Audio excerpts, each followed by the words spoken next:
उत्तर प्रदेश की धरती में ही मिल गया।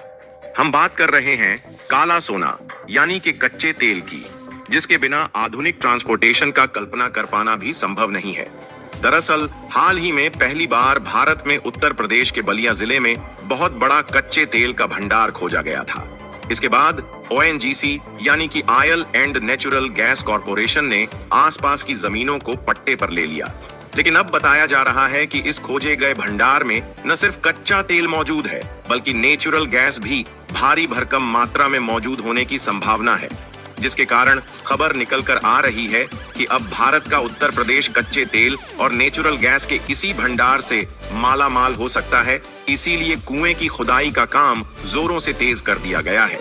और कमाल की बात यह है कि इस साइट से इतने ज्यादा कच्चे तेल और नेचुरल गैस निकलने की संभावना है कि अगर ढंग से कुएं की खुदाई हो जाती है तो हम जो दूसरे देशों से कच्चा तेल और नेचुरल गैस खरीदते हैं, हम वह भी बंद कर सकते हैं। पूरी डेवलपमेंट क्या है इस वीडियो में समझते हैं। लेकिन आगे बढ़ने से पहले उत्तर प्रदेश की धरती में पहली बार कच्चे तेल और नेचुरल गैस के रिजर्व पर कुएं की खुदाई हो रही है। उसके लिए वीडियो को एक लाइक करके चैनल को सब्सक्राइब जरूर कर लीजिए, क्योंकि आपके लिए तो यह 1 सेकंड का काम है, लेकिन इससे हमारी काफी बड़ी मदद होती है। सबसे पहले आप इस मैप पर ध्यान दीजिए। इस मैप में रेड कलर से जो हाईलाइटेड एरिया है, यह हमारे भारत का सबसे ज्यादा जनसंख्या वाला राज्य उत्तर प्रदेश है। और उत्तर प्रदेश के पूर्वी साइड में यहाँ पर मौजूद है बिहार राज्य, जो कि भारत की सीमा से सटा हुआ है। और यूपी वाले इलाके में जो यहाँ पर ब्लैक कलर से पॉइंट दिख रहा है, ये वाला एरिया है उत्तर प्रदेश का बलिया जिला, जो कि बिहार के बॉर्डर से पूरी तरीके से सटा हुआ है। हालांकि यूपी के इस बलिया जिले की धरती में काला सोना यानी कि कच्चे तेल का खजाना मौजूद हो सकता है, इस बारे में उम्मीद लगाना भी मुमकिन नहीं था, क्योंकि यह आमतौर पर अपनी ऐतिहासिक महत्व और प्राकृतिक सुंदरताओं के कारण जाना जाता है। लेकिन ओएनजीसी, जो कि भारत की दिग्गज ऑयल एक्सप्लोरेशन कंपनी है, इन्होंने अपनी कई सालों की मेहनत उत्तर प्रदेश की धरती में करने के बाद जियोलॉजिकल सर्वे में पाया कि उत्तर प्रदेश के बलिया जिले में कच्चा तेल निकलने की उम्मीद है, जहां से अगर खुदाई की गई तो इतनी ज्यादा क्रूड ऑयल निकल सकता है कि हमें दूसरे देशों से कच्चा तेल खरीदने की जरूरत नहीं पड़ेगी।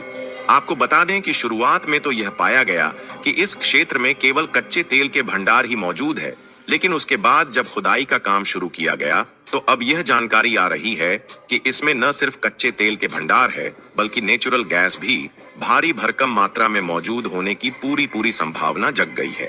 और ओएनजीसी की तरफ से जो लेटेस्ट जानकारी सामने आई है, उसके मुताबिक इस क्षेत्र में कच्चे तेल के कुएं की खुदाई का काम जोरों शोरों से तेज कर दिया गया है। ओएनजीसी ने परियोजना का विवरण साझा करते हुए यह भी बताया कि यह इलाका बलिया में वैनारत्तूचक के पास हाईवे पर सागरपाली गांव के बगल ही है। और तो और कच्चे तेल के भंडार की एग्जैक्ट लोकेशन कहीं और नहीं, बल्कि गंगा नदी के कच्छार में ही है। वैसे तो यहाँ पर अभी खुदाई का काम बहुत ज्यादा नहीं हुआ है, लेकिन कुएं की ड्रिलिंग के लिए असम से आधुनिक मशीनों को लाया गया है और साथ ही 50 से ज्यादा मजदूर लगातार इसमें काम कर रहे हैं। लेकिन यहाँ पर जो कच्चा तेल पाया गया वह काफी ज्यादा गहराई में है, इसलिए 3 किलोमीटर तक की खुदाई की जाएगी, जिसमें कई महीने लगने वाले हैं। अगर यहाँ पर तेल के भंडार मिलते हैं तो निश्चित तौर पर यह उत्तर प्रदेश के लिए बहुत बड़ी बात होगी। वैसे आपको सुनने में भले ही मजाक लग रहा होगा कि भला उत्तर प्रदेश की धरती में क्रूड ऑयल मिलने की कहाँ उम्मीद है, लेकिन यकीन मानिए दोस्तों, ओएनजीसी ने जियोलॉजिकल सर्वे में जो कच्चे तेल के भंडार का पता लगाया है, उसमें इतने ज्यादा कच्चे तेल और नेचुरल गैस होने की संभावना है कि ओएनजीसी ने लगभग 85,000 करोड़ रुपए ऑलरेडी इसी प्रोजेक्ट के लिए इन्वेस्ट कर दिया है। और इस खबर से पूरे भारत में खुशी फैल गई है। यहाँ तक स्थानीय निवासियों ने खुद यह बात कही है कि वर्तमान में लगभग 50 वर्कर इस परियोजना में शामिल हैं। यहाँ पर खतरनाक रसायनों के उपयोग के कारण उत्खनन वाले एरिया को मजबूत कांटेदार तार की बाड़ से सुरक्षित किया गया है और सुरक्षा कर्मियों द्वारा 24 घंटे पहरा दिया जा रहा है।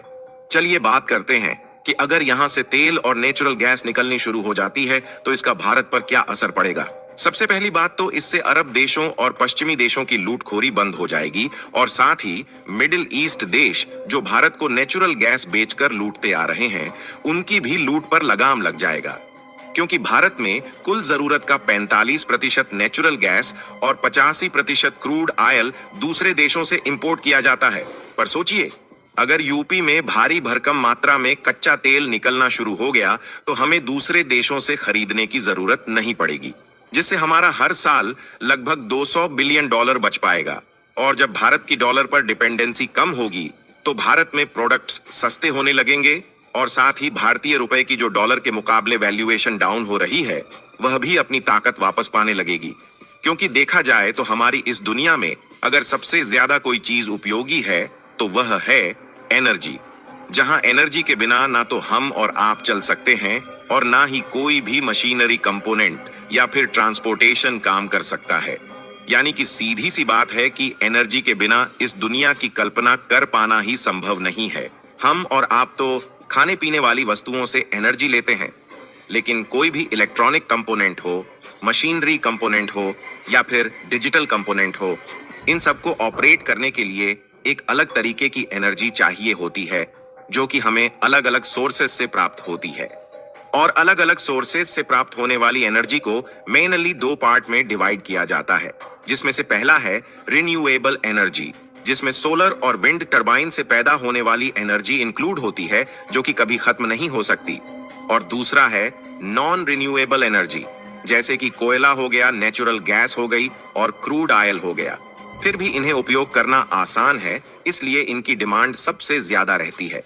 लेकिन क्या आप जानते हैं कि भारत की धरती से निकलने वाला यही क्रूड ऑयल और नेचुरल गैस हमारी किस्मत बदल सकता है? क्योंकि पहली बात तो भारत में दुनिया की सबसे बड़ी रिफाइनरीज मौजूद है, जिसे जामनगर रिफाइनरी कहा जाता है। भारत की सभी रिफाइनरी को देखा जाए तो हर साल हम लगभग 248 मिलियन टन कच्चा तेल रिफाइन कर सकते हैं। हाल के समय में हम यूरोपीय देश, एशियाई देश और भारत के जितने भी पड़ोसी देश हैं, उन सब को डीजल और पेट्रोल एक्सपोर्ट करते हैं। लेकिन अभी तक पहले कच्चे तेल को हम दूसरे देशों से खरीदते हैं, उसके बाद अपने देश में लाकर रिफाइन करके कुछ मुनाफा लेकर बेच देते हैं। लेकिन अब जब हमें कच्चा तेल दूसरे देश से नहीं खरीदना पड़ेगा और खुद के देश में ही निकलेगा, तो हमारा और भी ज्यादा फायदा होगा। और यही हाल नेचुरल गैस के मामले में भी होगा, क्योंकि जिसे आमतौर पर घरेलू गैस या फिर एलपीजी यानी कि लिक्विड पेट्रोलियम गैस कहा जाता है और गाड़ियों में सीएनजी गैस का उपयोग किया जाता है, इनको भी नेचुरल गैस से रिफाइंड करके प्राप्त किया जाता है। लेकिन अगर हमारे देश में ही नेचुरल गैस भारी भरकम मात्रा में मिलेगी तो हमें दूसरे देश से नहीं खरीदना पड़ेगा, जिससे हमारा काफी ज्यादा फायदा होगा। क्योंकि भारत के सभी पड़ोसी देश भारत से ही एलपीजी गैस और डीजल पेट्रोल खरीदते हैं, जिससे भारत में इन देशों से मोटा पैसा आता है। बाकी आपको क्या लगता है कि ओएनजीसी को तेल के कुएं की खुदाई में सफलता मिलने वाली है या फिर नहीं? अपनी राय कमेंट में जरूर बताएं।